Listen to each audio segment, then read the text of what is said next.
Hi dears, welcome back. അപ്പോൾ ഇന്നും ഞാൻ വന്നിരിക്കുന്നത് നമുക്കൊക്കെ ഒരുപാട് പ്രയോജനകരമായിട്ടുള്ള നല്ലൊരു വീഡിയോ ആയിട്ടാണ്. ഇപ്പോൾ മാറി വരുന്ന കാലാവസ്ഥ ആയതുകൊണ്ട് തന്നെ എലികളുടെയും പെരിച്ചാഴികളുടെയും പാമ്പിൻ്റെയും അതുപോലെ തന്നെ നമ്മുടെ വീട്ടിലാണെങ്കിൽ പല്ലി, പാറ്റ, കൊതുകുകൾ ഇവറ്റുകളുടെ ശല്യമൊക്കെ വളരെയധികം കൂടുതലാണ്. ഇവറ്റുകളൊക്കെ കൊല്ലാണ്ട് കൊണ്ട് നമ്മുടെ വീടിൻ്റെ പരിസരത്തേക്ക് പോലും വരാത്ത രീതിക്ക് ചെയ്യാൻ വേണ്ടിയിട്ടുള്ള നല്ല കുറച്ച് ടിപ്സുകളാണ് കേട്ടോ ഇന്നത്തെ നമ്മുടെ വീഡിയോ. അപ്പോൾ എല്ലാവരും വീഡിയോ ഒന്ന് ഫുള്ളായിട്ട് സ്കിപ്പ് ചെയ്യാണ്ട് തന്നെ കണ്ടു നോക്കുക. വീഡിയോ ഇഷ്ടപ്പെടുകയാണെങ്കിൽ മറക്കാണ്ടൊന്ന് ലൈക്ക് ചെയ്യുക കേട്ടോ. അപ്പോൾ നമുക്ക് സമയം കളയാണ്ട് നേരെ വീഡിയോയിലേക്ക് പോവാം. അപ്പോൾ നമുക്ക് നമ്മുടെ ആദ്യത്തെ ടിപ്പ് ഒന്ന് കണ്ടു നോക്കാം. അതിന് വേണ്ടിയിട്ട് കുറച്ച് ഗ്രാമ്പുമാണ് കേട്ടോ ഞാൻ എടുത്തിരിക്കുന്നത്. അത് നമുക്ക് കുറച്ചായതുകൊണ്ട് തന്നെ ഇടികല്ലിലിട്ടൊന്ന് ജസ്റ്റ് ഒന്ന് പൊടിച്ചെടുക്കാം. അതുപോലെ തന്നെ ഈ ഒരു സ്പൈസസിൻ്റെ സ്മെല്ലൊക്കെ നമ്മുടെ വീട്ടിലെ ശല്യക്കാരായ എലി, പെരിച്ചാഴി, പാമ്പ് ഇവറ്റുകൾക്കൊക്കെ ഇഷ്ടമില്ലാത്ത സ്മെല്ലായതുകൊണ്ട് തന്നെയാണ് നമ്മളിവിടെ ഗ്രാമ്പു എടുത്തിരിക്കുന്നത്. അത് നമ്മൾ ഇടികല്ലിലിട്ട് ജസ്റ്റ് ഒന്ന് ഇടിച്ചെടുത്താൽ മാത്രം മതിയാകും. അപ്പോൾ ഇതാ ഇടിച്ചെടുത്ത ഗ്രാമ്പു ഞാനൊരു പാത്രത്തിലേക്ക് നല്ല അത്യാവശ്യം വലിയൊരു ഗ്ലാസ് അളവിലേക്ക് വെള്ളം എടുത്തിട്ടുണ്ട്. അതിലേക്കാണ് ഇട്ട് കൊടുക്കുന്നത്. ഇനി നമുക്കൊരു 10 മിനിറ്റ് സമയത്തേക്ക് ലോ ഫ്ലെയിമിലിട്ടിട്ട് തന്നെ ഈ ഒരു ഗ്രാമ്പു നന്നായിട്ടൊന്ന് കുക്ക് ചെയ്തെടുക്കാം. നമ്മൾ ഫുൾ ഫ്ലെയിമിലിട്ടിട്ട് കുക്ക് ചെയ്യുമ്പോൾ ആ ഒരു വെള്ളം വേഗത്തിൽ തന്നെ വറ്റിപ്പോകും. അതുകൊണ്ടാണ് നമ്മൾ ലോ ഫ്ലെയിമിലിട്ടിട്ട് കുക്ക് ചെയ്യുന്നത്. അപ്പോഴാണ് നമുക്ക് ആ ഒരു ഗ്രാമ്പുവിൻ്റെ എസെൻസ് നല്ല രീതിയിൽ തന്നെ ആ ഒരു വെള്ളത്തിലേക്ക് ഇറങ്ങി കിട്ടുകയുള്ളൂ. ഇനി അതോടൊപ്പം തന്നെ നമുക്ക് ഇതിൽ ഒരു ഇൻഗ്രീഡിയൻസും കൂടെ ചേർത്ത് കൊടുക്കാനുണ്ട്. അതാണ് ഉപ്പ്. ഏകദേശം ഒരു 1/2 ടീസ്പൂൺ അളവിലേക്ക് ഉപ്പും കൂടെ ചേർത്ത് കൊടുത്തിട്ട് നന്നായിട്ടൊന്ന് മിക്സ് ചെയ്ത് കൊടുത്തതിന് ശേഷം നമുക്ക് ലോ ഫ്ലെയിമിലിട്ടിട്ട് ഒരു 10 മിനിറ്റ് സമയത്തേക്കൊന്ന് നന്നായിട്ട് തന്നെ ഒന്ന് തിളപ്പിച്ചെടുക്കാം. നന്നായിട്ട് തിളയ്ക്കുമ്പോൾ നമുക്ക് ആ ഒരു ഗ്രാമ്പൂവിൻ്റെ എസെൻസൊക്കെ നല്ല രീതിയിൽ തന്നെ ഒരു വെള്ളത്തിൽ ഇറങ്ങി കിട്ടും. അപ്പോൾ അത് നന്നായിട്ട് 10 മിനിറ്റ് സമയം തിളച്ചിട്ടുണ്ട്. ഈ ഒരു സമയത്ത് നമുക്ക് ഫ്ലെയിം ഓഫ് ചെയ്യാം. ഒന്ന് മീഡിയം ആയിട്ടൊന്ന് ആറിയതിന് ശേഷം, അതായത് അത്യാവശ്യത്തിന് ഒരു ചൂടോടുകൂടി തന്നെ നമുക്ക് വേറൊരു പാത്രത്തിലേക്ക് ഇതൊന്ന് മാറ്റിയെടുക്കാം. ചൂടോടുകൂടി തന്നെയാണ് നമ്മളിത് ഫിൽറ്റർ ചെയ്ത് മാറ്റുന്നത്. അപ്പോഴാണ് നമുക്കിത് ഉപയോഗിക്കാൻ വേണ്ടിയിട്ട് സാധിക്കുകയുള്ളൂ. അപ്പോൾ ഇതാ ഞാൻ ഫിൽറ്റർ ചെയ്ത് വേറൊരു പാത്രത്തിലേക്ക് മാറ്റിയതിന് ശേഷം നമുക്കിപ്പോൾ ആവശ്യമായിട്ടുള്ളത് വിക്സ് വേപ്പറപ്പാണ്. വിക്സ് നമ്മൾ ആഡ് ചെയ്യുന്നതുകൊണ്ട് തന്നെയാണ് ഞാനിവിടെ ഒരു യൂസ് ആൻഡ് ത്രോ പാത്രം എടുത്തിരിക്കുന്നത്. കാരണം വിക്സ് നമ്മുടെ പാത്രത്തിലൊക്കെ, നമ്മൾ കിച്ചണിൽ ഉപയോഗിക്കുന്ന പാത്രത്തിലൊക്കെ ആയിക്കഴിഞ്ഞാൽ എത്ര തന്നെ നമ്മൾ കഴുകി കളഞ്ഞാലും നമുക്ക് ആ ഒരു സ്മെല്ല് പോവില്ല. അപ്പോൾ ഇതാ ഞാനിവിടെ ഒരു ടൂത്ത് പിക്ക് എടുത്തിട്ടാണ് ആ ഒരു വിക്സ് എടുക്കുന്നത്. ഏകദേശം ഒരു 1/4 ടീസ്പൂൺ അളവിലേക്ക് വിക്സ് എടുത്തതിന് ശേഷം നന്നായിട്ട് ചൂടോടെ ഇരിക്കുന്ന നമ്മൾ ഗ്രാമ്പു ഇട്ട് തിളപ്പിച്ച ആ ഒരു വെള്ളത്തിലേക്ക് ഞാൻ ഇതുപോലൊന്ന് മിക്സ് ചെയ്ത് കൊടുക്കുന്നുണ്ട്. അപ്പോൾ നന്നായിട്ട് ചൂടായിട്ടിരിക്കുന്നതുകൊണ്ട് തന്നെ വേഗത്തിൽ തന്നെ നമ്മുടെ ആ ഒരു തൈലം നന്നായിട്ട് ആ ഒരു വെള്ളത്തിൽ തന്നെ നമുക്ക് മിക്സായി കിട്ടുകയും ചെയ്യും. അപ്പോൾ ഇതാ നമുക്കിനി ഒരു 1 തൊട്ട് 2 മണിക്കൂർ സമയത്തേക്കൊന്ന് റെസ്റ്റ് ചെയ്യാൻ വേണ്ടിയിട്ട് മാറ്റി വയ്ക്കാം. അപ്പോൾ ഇതാ നന്നായിട്ട് നമ്മുടെ ആ ഒരു വെള്ളം ആറിയിട്ടുണ്ട്. അതുപോലെ തന്നെ ഒരു 2 മണിക്കൂർ സമയം കഴിഞ്ഞിട്ടുമുണ്ട്. നല്ല രീതിയിൽ തന്നെ ആ ഒരു തൈലും ഗ്രാമ്പുവിൻ്റെ വെള്ളം തമ്മിൽ നന്നായിട്ടൊന്ന് മിക്സായി കിട്ടിയിട്ടുണ്ട്. ഇനി നമുക്ക് ഈ ഒരു സൊല്യൂഷൻ ഒരു ബോട്ടിലേക്ക് ഒന്ന് മാറ്റി ഒഴിക്കാം. നിങ്ങളുടെ കയ്യിൽ സ്പ്രേ ബോട്ടിൽ ഉണ്ടെങ്കിൽ അത് ഉപയോഗിക്കാം. അല്ലെങ്കിൽ പഴയ ഏതെങ്കിലും ഒരു ബോട്ടിൽ അതിൻ്റെ മൂടിയിൽ ഹോൾസ് ഇട്ടിട്ടും നമുക്ക് ഉപയോഗിക്കാവുന്നതാണ്. ഞാനിവിടെ ഒരു ഹാൻഡ് വാഷ് ബോട്ടിലാണ് കേട്ടോ എടുത്തിരിക്കുന്നത്. ഈ ഒരു സൊല്യൂഷൻ നമുക്ക് മാസക്കണക്കായാലും കേടുകൂടാണ്ട് ഉപയോഗിക്കാൻ വേണ്ടിയിട്ട് സാധിക്കും. കാരണം നമ്മൾ ഇതിൽ ഗ്രാമ്പും തൈലം ഒക്കെ ആഡ് ചെയ്തുകൊണ്ട് തന്നെ. അപ്പോൾ നമ്മളിപ്പോൾ റെഡിയാക്കിയ ഒരു സൊല്യൂഷൻ നമ്മൾ എങ്ങനെയാണ് ഉപയോഗിക്കാൻ വേണ്ടിയിട്ട് പോകുന്നത് എന്നുള്ളതൊന്ന് കണ്ടു നോക്കാം. ആദ്യമായിട്ട് നമുക്ക് നമ്മുടെ കിച്ചൺ സിങ്കിൽ നമുക്ക് ഉപയോഗിക്കാം. രാത്രി ജോലിയൊക്കെ കഴിഞ്ഞതിന് ശേഷം നമ്മുടെ കിച്ചൺ സിങ്കിൽ ഈ ഒരു സൊല്യൂഷൻ നമ്മൾ സ്പ്രേ ചെയ്ത് കൊടുക്കുകയാണെങ്കിൽ കിച്ചൺ സിങ്കിൻ്റെ പൈപ്പ് വഴി വരുന്ന പ്രാണികളുടെ ശല്യം നമുക്ക് ഉണ്ടാവുകയില്ല. അത് മാത്രമല്ല, നമ്മൾ ഇതുപോലെ ചെയ്യുന്നത് മൂലം നമ്മുടെ കിച്ചൺ സിങ്ക് നമുക്ക് ഹൈജീനിക്കായിട്ട് മെയിൻറ്റെയിൻ ചെയ്യാൻ വേണ്ടിയിട്ട് സാധിക്കും.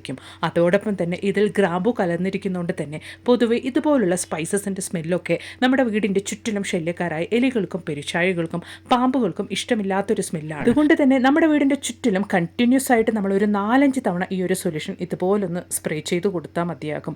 അതായത് അടുപ്പിച്ച് ഒരാഴ്ച നമ്മൾ ഈ ഒരു സൊല്യൂഷൻ സ്പ്രേ ചെയ്ത് കൊടുക്കുകയാണെങ്കിൽ നമ്മുടെ വീടിൻ്റെ ചുറ്റിലും ശല്യക്കാരായ എലികളെയും പെരിച്ചാഴികളെയും പാമ്പിനെയും നമ്മുടെ വീടിൻ്റെ പരിസരത്തേക്ക് പോലും വരാത്ത രീതിക്ക് നമുക്ക് ചെയ്യാൻ വേണ്ടിയിട്ട് സാധിക്കും. ഇവറ്റുകളെയൊക്കെ കൊല്ലാണ്ട് കൊണ്ട് നമ്മുടെ വീടിൻ്റെ പരിസരത്തേക്ക് പോലും വരാത്ത രീതിക്ക് ചെയ്യാൻ വേണ്ടിയിട്ടുള്ള കിടിലൻ സൊല്യൂഷനാണ്. ട്രൈ ചെയ്ത് നോക്കുക കേട്ടോ. അപ്പോൾ ഇനി നമുക്ക് നമ്മുടെ അടുത്ത ടിപ്പ് ഒന്ന് കണ്ടു നോക്കാം.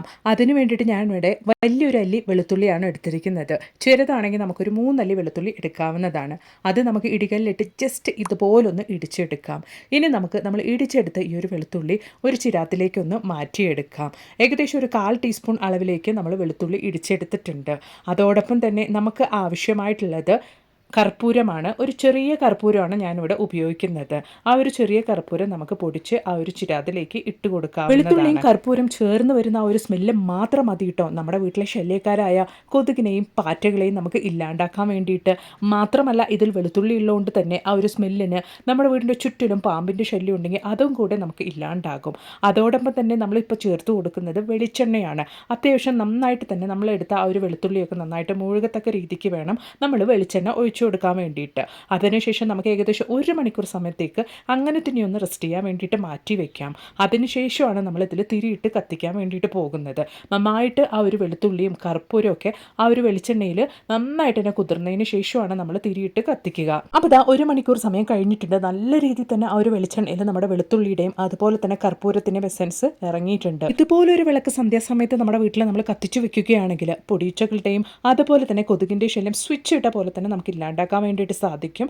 ട്രൈ ചെയ്ത് നോക്കുക കേട്ടോ. കുട്ടികളൊക്കെ ഉള്ള വീടാണെങ്കിലും ധൈര്യമായിട്ട് ഇത് ഉപയോഗിക്കാവുന്നതാണ്. അപ്പോൾ ഇനി നമുക്ക് നമ്മുടെ അടുത്ത ടിപ്പ് ഒന്ന് കണ്ട് നോക്കാം. അതിന് വേണ്ടിയിട്ട് ഒരു 1/4 ടീസ്പൂൺ അളവിലേക്ക് ബേക്കിംഗ് സോഡ ഒരു പാത്രത്തിലേക്ക് ഇട്ട് കൊടുക്കാം. അതോടൊപ്പം തന്നെ നമുക്ക് ആവശ്യമായിട്ടുള്ളത് വൈറ്റ് കോൾഗേറ്റ് ആണ്. അത് നമുക്ക് ഒരു 1/4 ടീസ്പൂൺ അളവിലേക്ക് ചേർത്ത് കൊടുക്കാം. ഇനി നമുക്ക് ആവശ്യമായിട്ടുള്ളത് ഏകദേശം 1 ടീസ്പൂൺ അളവിലേക്ക് സിന്തറ്റിക് വിനെഗറാണ്. അതും കൂടെ നമുക്ക് അതിലേക്ക് ഒഴിച്ചു കൊടുക്കാം. സിന്തറ്റിക് വിനെഗർ ഒഴിച്ചു കഴിയുമ്പോൾ ബേക്കിംഗ് സോഡയും അതുപോലെ തന്നെ കോൾഗേറ്റൊക്കെ ചേർന്ന് നല്ലൊരു കെമിക്കൽ റിയാക്ഷൻ തന്നെ അവിടെ നടക്കുന്നുണ്ട്. അത് ഞാൻ നല്ല രീതിയിൽ തന്നെ ഒന്ന് മിക്സ് ചെയ്തും എടുത്തിട്ടുണ്ട്. ഇനി നമുക്ക് ആവശ്യമായിട്ടുള്ളത് ആട്ടപ്പൊടിയാണ്. നിങ്ങളുടെ കയ്യിൽ ആട്ടപ്പൊടി ഇല്ല എങ്കിൽ അതിന് പകരം നിങ്ങൾക്ക് മൈദ അല്ലെങ്കിൽ അരിപ്പൊടി കൂടെ ചേർത്ത് കൊടുക്കാവുന്നതാണ്. ഞാനിവിടെ ഏകദേശം ഒരു ചെറിയ സ്പൂൺ അളവിലേക്കാണ്, കുറഞ്ഞ് മാത്രമാണ് ഗോതമ്പ് പൊടി ചേർത്ത് കൊടുത്തിരിക്കുന്നത്. ഒട്ടും വെള്ളം ചേർക്കാണ്ട് കൊണ്ട് നമ്മൾ ചേർത്ത് കൊടുത്ത ഒരു വൈറ്റ് കോൾഗേറ്റിൻ്റെ കൂടെയും സിന്തറ്റിക് വിനെഗറിൻ്റെ കൂടെയുമാണ് നമ്മൾ ഈ ഒരു മൈദപ്പൊടി ഇപ്പോൾ മിക്സ് ചെയ്തെടുക്കുന്നത്. വെള്ളം ഒട്ടും ചേർക്കാൻ പാടുള്ളതല്ല. അപ്പോൾ ദാ ഇതുപോലെ നമുക്ക് നന്നായിട്ടൊന്ന് മിക്സ് ചെയ്തെടുക്കാം. ഇനി കൈ കൊണ്ട് ചെറിയ ചെറിയ ഉരുളകളാക്കിയിട്ട് നമുക്കിതൊന്ന് മാറ്റിയെടുക്കാം. അപ്പോൾ ദാ നന്നായിട്ട് തന്നെ നമുക്ക് ആ ഒരു കുഴയ്ക്കുന്ന പരുവത്തിൽ നമ്മുടെ മാവ് റെഡിയാക്കി എടുത്തിട്ടുണ്ട്. ഇപ്പോൾ കൈ കൊണ്ട് നമുക്ക് കുഞ്ഞു കുഞ്ഞു ബോൾസാക്കിയിട്ടൊന്ന് ഉരുട്ടിയെടുക്കാം. ഞാനിവിടെ വളരെ കുറഞ്ഞ അളവിൽ മാത്രമാണ് റെഡിയാക്കുന്നത്. നിങ്ങൾ കുറച്ചും കൂടെ കൂടുതൽ ഉണ്ടാക്കുകയാണെങ്കിൽ അതിനനുസരിച്ച് ഇൻഗ്രീഡിയൻസും ചേർത്ത് കൊടുക്കുക. ഇവിടെ ഞാൻ കുഞ്ഞു ചെറിയ ബൗൾസുകളാണ് കേട്ടോ തയ്യാറാക്കുന്നത്. ആദ്യമേ നമ്മൾ റെഡിയാക്കിയ ഈ ഒരു മാവ് ഇതുപോലൊന്ന് പരത്തിയെടുക്കാം. ഈ പരത്തിയെടുത്ത മാവിൻ്റെ മുകളിലേക്കായിട്ട് നമ്മൾ ഇട്ട് കൊടുക്കുന്നത് വിക്സ് വേപ്പറപ്പാണ്. കുറച്ച് വിക്സ് വേപ്പറപ്പ് നമുക്ക് ആ ഒരു മാവിൻ്റെ മുകളിലേക്ക് ഇതുപോലെ ഇട്ട് കൊടുക്കാം. അത്യാവശ്യം ഞാൻ എടുത്തിട്ടുണ്ട്. അത് ഇതുപോലെ മാവിൻ്റെ മുകളിലേക്ക് വെച്ച് കൊടുത്തതിന് ശേഷം നമുക്കൊരു കുട്ടി ബോൾസായിട്ട് അത് ഉരുട്ടിയെടുക്കാം. അതായത് ആ ഒരു വിക്സ് പുറത്തേക്ക് വരാത്ത രീതിക്ക് വേണം നമ്മൾ ഉരുട്ടിയെടുക്കാൻ വേണ്ടിയിട്ട്.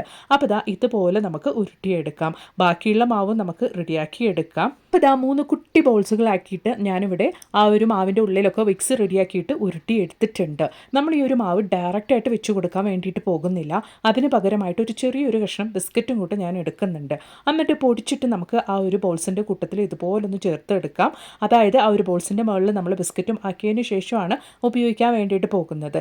കാരണം മണം ആകർഷിക്കാൻ കഴിവുള്ള എലികളും പെരുച്ചാഴികളും ഈ ഒരു ബിസ്ക്കറ്റിൻ്റെ മണം ആകർഷിച്ചിട്ട് അതിൻ്റെ അടുത്തേക്ക് വരാൻ വേണ്ടിയിട്ടാണ് നമ്മൾ ബിസ്ക്കറ്റും കൂടെ അതിൻ്റെ മുകളിലേക്കായിട്ട് ഇതുപോലെ സ്പ്രെഡ് ചെയ്ത് കൊടുക്കുന്നത്. ഇനി നമുക്ക് ആവശ്യമായിട്ടുള്ളത് തേങ്ങയുടെ അംശമൊക്കെ ഉള്ള ചിരട്ടയാണ്. അപ്പോൾ ഇതാ തേങ്ങയുടെ അംശമുള്ള ചിരട്ടയുടെ മുകളിലേക്കായിട്ട് നമ്മൾ റെഡിയാക്കിയ ബോൾസ് വെച്ച് കൊടുത്തതിന് ശേഷം എവിടേക്കാണോ നമ്മുടെ വീടിൻ്റെ ചുറ്റിലും എലികളുടെയും പെരുച്ചാഴികളുടെയും ശല്യമുള്ളത് അവിടേക്കായിട്ട് നമുക്ക് ഇതുപോലൊന്ന് വെച്ച് കൊടുക്കാവുന്നതാണ്. മണം ആകർഷിക്കാൻ കഴിവുള്ള എലികളും പെരുച്ചാഴികളും ഈ ഒരു തേങ്ങയുടെയും ബിസ്ക്കറ്റിൻ്റെയൊക്കെ മണം അടിച്ചിട്ട് ഇതിൻ്റെ അടുത്തേക്ക് വരികയും ഇത് കഴിക്കുകയും ചെയ്യും. പിന്നീട് നമ്മുടെ വീടിൻ്റെ പരിസരത്തേക്ക് പോലും അവറ്റകൾ വരികയില്ല. ഇവറ്റകളൊക്കെ കൊല്ലാണ്ട് കൊണ്ട് നമ്മുടെ വീടിൻ്റെ പരിസരത്തേക്ക് പോലും വരാത്ത രീതിക്ക് ചെയ്യാൻ വേണ്ടിയിട്ടുള്ള കിടിലൻ ടിപ്പ് തന്നെയാണ് കേട്ടോ ഇത്. കപ്പ കർഷകർ പറഞ്ഞു എന്ന കിടിലൻ ടിപ്പ് തന്നെയാണ് ഇത്. ഉറപ്പായിട്ടൊന്ന് ട്രൈ ചെയ്ത് നോക്കുക. അപ്പോൾ ഇന്ന് ഞാൻ എൻ്റെ വീഡിയോയിൽ ഉൾപ്പെടുത്തിയിട്ടുണ്ടായിരുന്ന എല്ലാ ടിപ്സും നിങ്ങൾക്ക് ഒരുപാട് പ്രയോജനകരമായെന്ന് ഞാൻ കരുതുന്നു. വീഡിയോ ഇഷ്ടപ്പെടുകയാണെങ്കിൽ മറക്കാണ്ടൊന്ന് ലൈക്ക് ചെയ്യുക കേട്ടോ. മാത്രമല്ല നല്ല കുറച്ച് വീഡിയോസ് ഞാൻ എൻ്റെ ചാനലിൽ ഉൾപ്പെടുത്തിയിട്ടുണ്ട്. നിങ്ങൾ അതും കൂടി ഒന്ന് കയറി ചെക്ക് ചെയ്ത് നോക്കുക. അപ്പോൾ ഇനി ഒരു പുതിയ വീഡിയോ ആയിട്ട് നിങ്ങളുടെ അടുത്തേക്ക് വരുന്നത് വരയ്ക്കും എല്ലാവർക്കും ബായ്.